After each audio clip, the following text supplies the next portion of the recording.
CAA के विरोध में उतरे साउथ के सुपरस्टार। पीएम मोदी के खिलाफ बयान देकर बुरे फंसे एक्टर। केंद्र सरकार के खिलाफ तमिलनाडु सरकार से कर दी अपील। क्या सीएए लागू होने से खतरे में पड़ जाएगी देश में एकता और भाईचारा? मोदी सरकार ने 3 पड़ोसी देशों से आए शरणार्थियों को लेकर भारत की नागरिकता देने का कानून लागू कर दिया।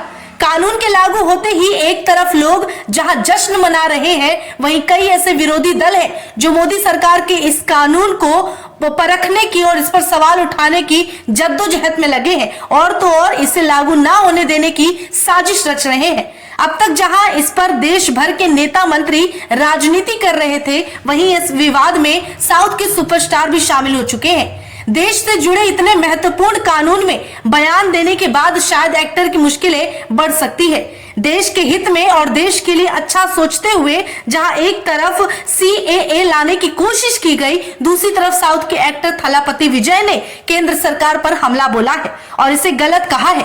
दरअसल सोशल मीडिया पर बयान जारी करते हुए विजय ने कहा कि सीएए लागू होना इसे पूरी तरह से खत्म कर देना चाहिए, क्योंकि ये भाईचारा के लिए खतरा है और ये पूरी तरह से अस्वीकार्य है, क्योंकि देश में सीएए सौहार्द को खराब करता है। साथ ही बता दें, इसके लिए तमिलनाडु सरकार से थलापति विजय ने खास अपील की है कि हमारे राज्य में सीएए लागू ना किया जाए। दरअसल ये पूरा मामला तब सुर्खियों में आया जब थलापति विजय एक लॉन्च के दौरान देश में लागू हुए सीएए पर अपनी प्रतिक्रिया दे रहे थे। तब उन्होंने बताया कि देश में नागरिकता संशोधन कानून 2019 की तरह कोई भी कानून बर्दाश्त नहीं किया जाएगा।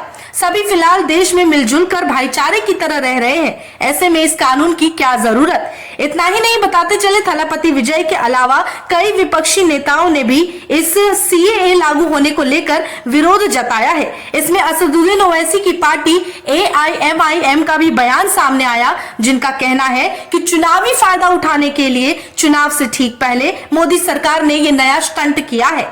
विरोधी दलों का साफ कहना है कि चुनाव से पहले सीएए लागू करना केवल वोट को अपनी तरफ समेटना है। वही बात तमिलनाडु सरकार की करें तो तमिलनाडु के मुख्यमंत्री एमके स्टालिन ने इस बंटवारे की राजनीति बताई है और कहा है कि जनता भाजपा को पाठ पढ़ा देगी।